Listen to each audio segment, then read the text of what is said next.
बाबा साहब का बराबरी भगवान भी नहीं कर सकते हैं।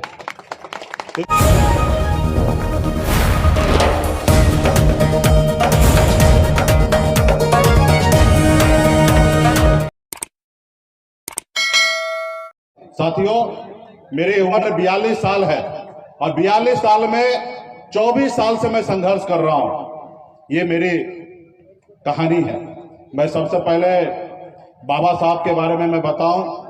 कभी एक साथी ने कहा कि बाबा साहब का बराबरी कोई नहीं कर सकता।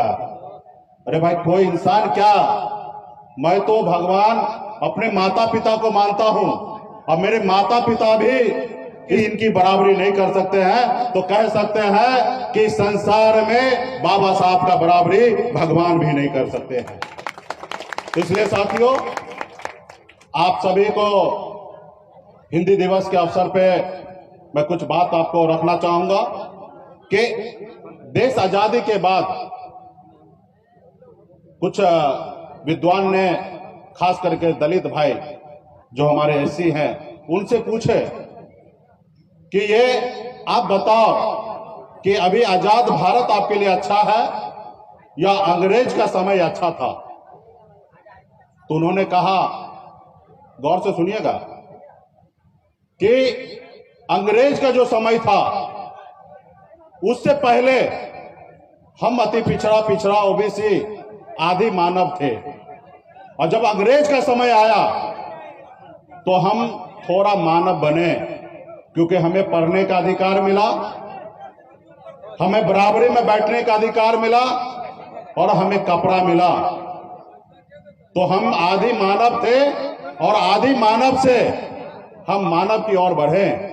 लेकिन आज आजाद भारत में जिस समय हमें बाबा साहब अम्बेडकर ने हमारे लिए संविधान बना के दिए कि पूरा मानव तुम बनो, लेकिन ये मायने में ये संविधान के द्वारा जो दिए हुए अधिकार है वो आज हमें प्राप्त नहीं हो रहा है। आज मानिए कि आपके लोग आज भी आदि मानव हैं। अब इससे ज्यादा और क्या सोचने की बात है। आज यहाँ पे एक मंच सभा का आयोजित किया गया है। यहाँ पे जो उपस्थित हैं, ये मान लीजिए कि आप मानव हैं, लेकिन इससे कई गुना ज्यादा, 100 गुना ज्यादा इस अगल बगल में लोग रहते हैं। हमारे लोग यहाँ पे ज्ञान फ्री में मिल रहा है, पंडाल के नीचे बैठने का जगह मिल रहा है, कुर्सी पे बैठने का जगह मिल रहा है, फ्री में ज्ञान मिल रहा है। लेकिन आज भी हमारे लोग फ्री में ज्ञान लेने के लिए भी नहीं बैठ पा रहे हैं, आज उतना समझदार नहीं है। इसलिए साथियों, एक तो सबसे पहले जरूरी है कि अपने बच्चे को पढ़ाइए लिखाइए, उसको काबिल बनाइए, और सिर्फ पढ़ाई लिखाई नहीं, आपको संघर्ष भी करना पड़ेगा। इस देश में एक चालाकी के तहत आपके आने वाले नस्ल को बर्बाद करने के लिए कुछ लोग आ चुके हैं साथियों, और इसके लिए आपको संघर्ष करना पड़ेगा। बाबा साहब ने कितने लड़ाई लड़कर आपके लिए संविधान बना के दिया, उसमें आरक्षण का व्यवस्था करके दिया। आज देखिए सरकारी नौकरी कहां है इस देश में। देश को चलाने के लिए, राज्य को चलाने के लिए 100 लोगों में 9 लोगों का व्यवस्था सरकारी नौकरी का होना था, लेकिन आज 9 लोगों में सिर्फ 3 लोग सरकारी नौकरी कर रहे हैं। 6 लोगों का नौकरी को ही समाप्त कर दिया गया। तो ये आज हो रहा है। आज हमें लगा कि मोदी जी आएंगे, अच्छे दिन लाएंगे, पिछड़ा दलित का बेटा है, चाय बेचने वाले का बेटा है, हमारे लिए कुछ करेंगे। लेकिन वो तो आरएसएस का गुलाम है, वो क्या करेंगे। तो हमें मालिक बनना है, गुलाम नहीं बनना है साथियों, हमें मालिक बनना है। आज हमें भी ऑफर दे रहा था कि अपनी पार्टी भी लेकर लीजिए, अब 2025 में मुख्यमंत्री बनाएंगे, आप हमारे साथ आ जाइए। हमने कहा कि हमारा छोटा ही झोपड़ी सही, लेकिन अपने महलों में रहूंगा और छोटा महलों में रह के ही अपनी काम करूंगा। मुझे शौक नहीं है कि आपकी गुलामी करने का, और आप कहो तो उठे और आप कहे तो बैठे नहीं। हम अपने लोगों को जागरूक करेंगे, संघर्ष करेंगे। आज बिहार में तो बता दिया ना कि एक मछली मारने वाले का बेटा भी बिहार के राजनीति में खड़ा हो सकता है और राज कर सकता है। तो इसलिए साथियों, बाबा साहब ने दिखा दिया आज 140 करोड़ का जनसंख्या है पूरे भारत में। उन्होंने जो अकेले पूरे भारत के लिए जो किए, पूरे भारत के लोग आज भी उतना काम करने के लिए तैयार नहीं है और वो नहीं कर पा रहे हैं। तो आप भी बाबा साहब के रास्ते पे चलकर आप भी कुछ कर सकते हैं, क्योंकि समय नहीं है, बहुत कुछ उनके बारे में बोलना था।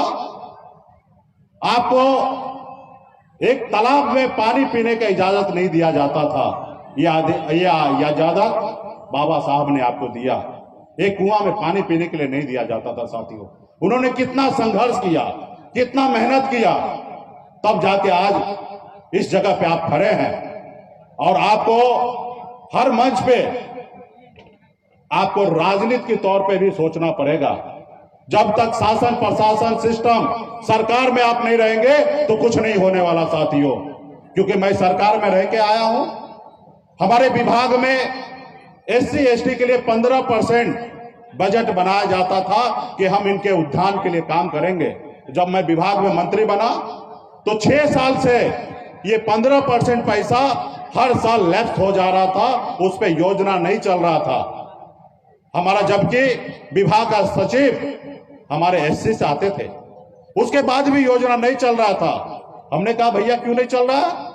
तो सर इस पे कोई ध्यान नहीं दिया जा रहा है, इस पे लोग परेशान किया जा रहा है, इसको नहीं चला जा रहा है। जबकि अगर 1000 करोड़ का बजट है तो 150 करोड़ रुपया SC ST के लिए हमें खर्च करना था। उसमें खर्च क्या करना था?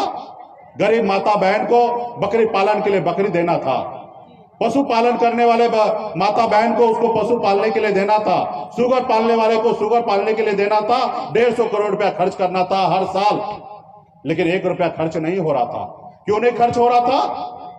क्योंकि उनको पता है कि ये पैसा बड़े लोगों में खर्च करेंगे, 20% 30% हमको कमीशन मिलेगा। और जब जहां दलित है वहां पे अगर हम उसको शुगर देंगे, गाय देंगे, भेड़ी देंगे, बकरी देंगे, वहां से हमें कुछ नहीं मिलने वाला है। वो पैसा को डाइवर्ट करके वो दूसरे योजना में खर्च कर देता था, जहां से विभाग के लोगों को, पदाधिकारी को कमीशन मिलता था। 25 से 30%, 50% तक कमीशन मिलता था। हमने लड़ा और हमने कहा कि सारे के सारे पैसा खर्च होना चाहिए और नई स्कीम लाइए। शुगर, पशु जितने भी फ्री में जो दे 100% योजना जो चल रहा है, खास करके SC ST के लिए, वो काम चालू कीजिए। हमने चालू कराया। हमने 10 लाख पशु को पूरे बिहार में SC ST या पिछड़ा OBC के लिए हम लोगों ने अनुदान पे 90% अनुदान पे देने का हमने निर्णय किया। इसलिए किया क्योंकि मैं खुद एक पिछड़ा, अति पिछड़ा दलित का बेटा मैं हूं और मुझे पता था कि मैं यही काम करने के लिए आया हूं।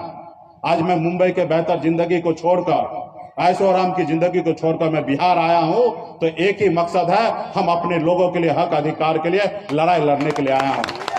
अगर मुझे बेहतर जिंदगी जीना होता, पैसा ही कमाना होता, तो मैं मुंबई जैसे बेहतर जिंदगी को छोड़कर बिहार नहीं आता। मैं आज यहाँ पे आया हूं अपने लोगों को मदद करने के लिए।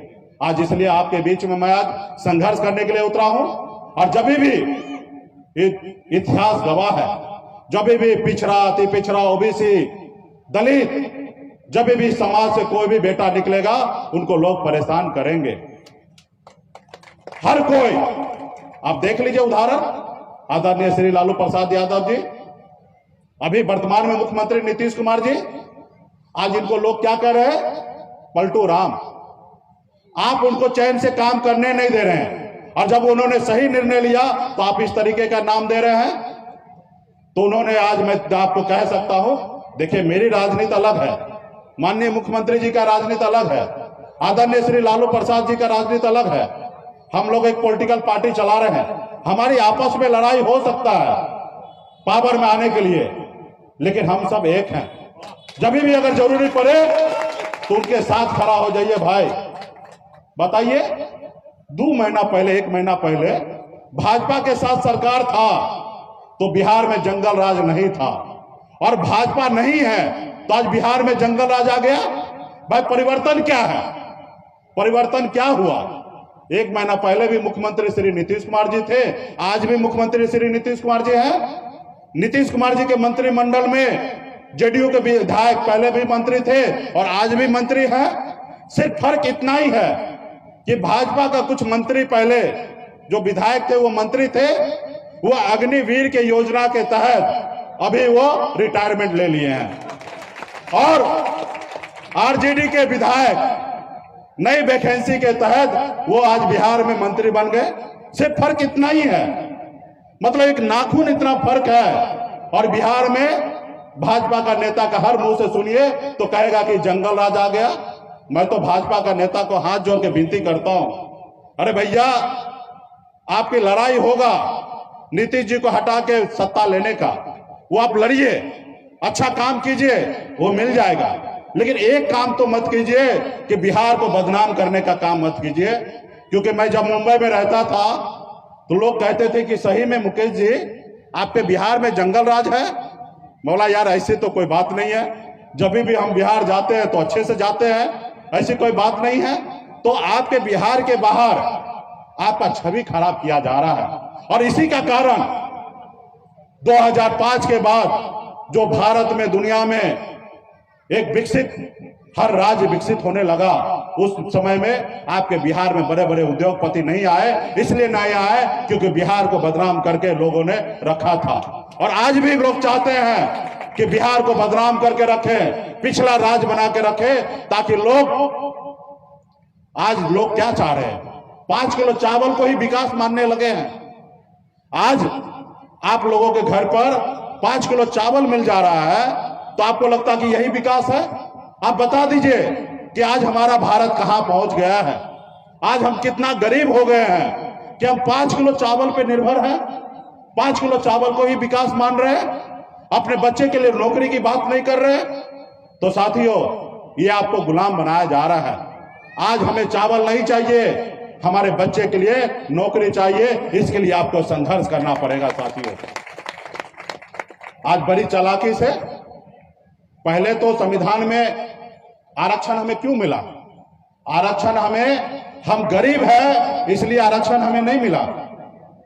हमें आरक्षण इसलिए मिला कि हमारे लोग कलेक्टर नहीं बन पा रहा है, हमारे लोग एसपी नहीं बन रहा, हमारे लोग दरोगा नहीं बन रहा, तो प्रतिनिधित्व देने के लिए हमें आरक्षण दिया गया था। लेकिन आज परिभाषा बदल दिया, संविधान को मूल बदल दिया और यहां पे आर्थिक आधार पे आरक्षण लागू कर दिया गया।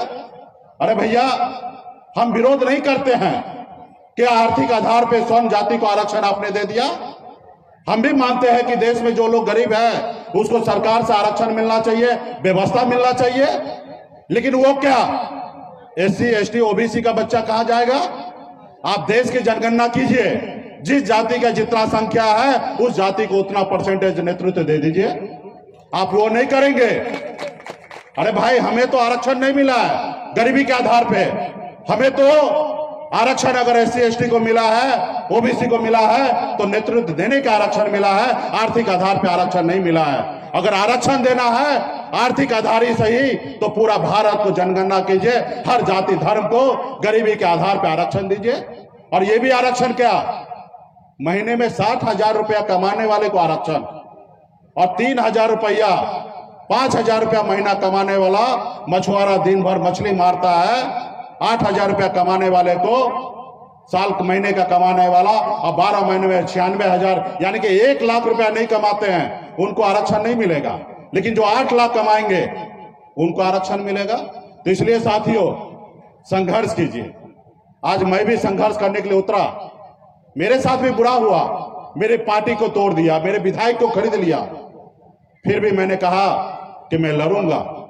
ये विधायक के दम पर मेरी पार्टी नहीं है, हमारे लोगों के दम पर यह हमारी पार्टी है।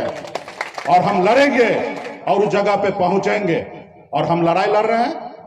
हमने बोछा में सबको बोलती बंद कर दिया। लोग मेरे साथ है, हमारे लोग हमारे साथ है, और आने वाले समय में इनकलाब करेंगे। और बिहार में जो लोग हमें गुलाम बनाना चाह रहे हैं, ऐसे लोगों को आप दूर भगा के रखिए साथियों। और क्लियर है, गुलाम बना के कौन रखना चाहता है। इस देश में आरएसएस का काम है, इस देश का ओबीसी, बैकवर्ड, दलित, पिछड़ा लोगों को गुलाम बनाने का। और जो आरएसएस के एजेंडा पे जो भी पार्टी इस देश में चलेगा वो आपका दुश्मन है। और 20-30 साल पहले ये जो आज भाजपा है, ये इसको आप लोग अछूत मानते थे, लेकिन क्या कारण है आप उसको अपना भाई मानने लगे हैं? भाई, ये वही भाजपा वाले हैं। जब आपको ओबीसी का आरक्षण मिला था जब बीपी मंडल जी के द्वारा आरक्षण हमें मिला था, मंडल कमीशन लागू हुआ, तो यही लोग थे जो कमंडल लेके रोड पे चलने लगे थे। ये सरकार उस समय में गिरा दिए थे और ये आज आपका हितैषी हो गया। तो आरएसएस के द्वारा कोई भी संगठन वो आपके आने वाले पीढ़ी को आगे नहीं पहुंचाएगा, वो आपके आने वाले पीढ़ी को बर्बाद करने के लिए बैठा है साथियों। इसलिए जो आरएसएस करना चाहता है, जो आरएसएस सोचना चाहता है, आप उसका विपरीत में चलिए साथियों। इसलिए साथियों, मजबूती से आप लोग काम कीजिए, अपने लोगों के लिए काम कीजिए और इस तरीके से विचार मंच हमेशा बनाते रहिए। और राष्ट्रीय विकास संगम के बैनर तले जो कार्यक्रम हो रहा, आप सभी को बहुत बहुत धन्यवाद देता हूँ। खास करके प्रोफेसर साहब, सभी लोग आए हैं यहाँ पे, उन लोगों को मैं दिल से धन्यवाद देना चाहता हूँ। बात तो बहुत सारा रखना था, एक एक चीज पे रखना था, समय नहीं है। आप लोग भी भूखे हैं, हम भी भूखे हैं। थोड़ा वो लोग कहते हैं ना, भूखे पेट ज्यादा भजन नहीं होता, तो हम ज्यादा भजन भी हम नहीं कर पाएंगे और आप लोग भी ज्यादा सुन नहीं पाएंगे। फिर मंच बनेगा और पूरे बिहार क्या पूरे देश में आने वाले समय में लड़ेंगे। हमें गुलाम नहीं बनना है। आज हमारे लोगों को, हमको बेवकूफ बनाने के लिए राष्ट्रपति तक के पद दे दिया जा रहा है और वो क्या कर रहे हैं, वो आरएसएस के हिसाब से चला जा रहा है। आपको गुलाम बनाया जा रहा है और आपको भी कुछ पल के लिए अच्छा लगता होगा, अरे बाप रे बाप, हमारा जात वाला राष्ट्रपति बन गया। लेकिन कभी कल्पना कीजिए कि आपके लिए काम कितना हो रहा है। इससे पहले हमारा दलित का बेटा राष्ट्रपति महामहिम बने, लेकिन उन्हीं के रीजन में 10% आरक्षण लागू हो गए। वो चाहते तो उस समय रोक देते कि देश का जनगणना करिए, जाति जनगणना, और जिस जाति का जितना संख्या है उनके लिए आप काम कीजिए। तो इसलिए साथियों, आने वाले समय में आप लोग SC ST OBC हम लोग एक मंच पे बनाएंगे। खास करके अभी हमारे एक जायसवाल मैडम यहाँ पे उपस्थित है, अभी हैं कि चली गई है, तो उन्होंने बात रखा, मुझे बहुत अच्छा लगा कि जायसवाल मैडम अच्छा बात बाबा साहब के बारे में रख रहे हैं। और आजकल बनिया वर्ग के लोग आज सब जय श्री राम करने लगे हैं। अरे भैया, अपने बच्चे को पढ़ाइए लिखाइए, काबिल बनाइए और अपने अधिकार के लिए संघर्ष कीजिए। आज आपके लोग सरकार सिस्टम में नहीं होंगे तो आपके लिए कुछ नहीं होगा। इसलिए आप नौकरी में भी आइए और सरकार का हिस्सा बनिए। आप विधायक बनिए, आप मुख्यमंत्री बनिए, आप पंचायत प्रतिनिधि बनिए, और जब आप बनेंगे तो निश्चित तौर पे आपके दिल में लगेगा कि हमें अपने लोगों के लिए काम करना। आज मैं कितने भी ऊंचाई पे चले जाऊं, लेकिन जहां पे भी जाऊंगा, अगर खुद के दम पे जाऊंगा तो मैं अपने लोगों के लिए बारे में सोचूंगा, और दूसरे के दम पे अगर मैं जाऊंगा तो आपके बारे में नहीं सोचूंगा, उनके ऊपर सोचूंगा। आज भी भारत में 1200 विधायक SC ST से आते हैं, लेकिन वो आपके बारे में नहीं सोचेंगे, कभी भी आपके बारे में नहीं सोचेंगे, बाबा साहब के नहीं सोचेंगे, वो अपने पार्टी के बारे में सोचेंगे। अभी देश में लोग कह रहे हैं कि 2 पार्टी बनाइए, विदेश में 2 पार्टी है, तो हम कह रहे हैं कि 2 नहीं 3 पार्टी बनाइए, बना दीजिए, सारे देश के पार्टी को खत्म कर दीजिए। 3 पार्टी बनाइए और तीसरा पार्टी जो होगा एक लेफ्ट और राइट होगा, और तीसरा पार्टी जो होगा वो हमारे SC और ST का भाई के सहयोग से देश में पार्टी बने, और उसका पार्टी का अध्यक्ष से लेकर मेंबर से लेकर हर पदाधिकारी सिर्फ SC ST का हो और उनका अधिकार हो। इस देश में जितने भी सुरक्षित सीट है वहां पे सिर्फ वही पार्टी लड़ सकता है, दूसरा कोई पार्टी नहीं लड़ सकता। तब ये जाके देश में आपका क्रांति आएगा, फिर वही होगा। ये दोनों जीत जाएंगे, अपने बहुमत को साबित कर देंगे और अपने हिसाब से चलेंगे। अगर वही जगह पे 15-20% अगर आपके विधायक सांसद जीतकर आपके एक खेमा में रहेंगे, तो जब आपसे समर्थन लेने की बात करेंगे तो आपका एजेंडा को ऊपर लागू कराएंगे, तब जाके काम होगा। बाबा साहब को आपने देखा होगा, संविधान बनाने के समय में कितने लोगों ने उनको परेशान करते थे।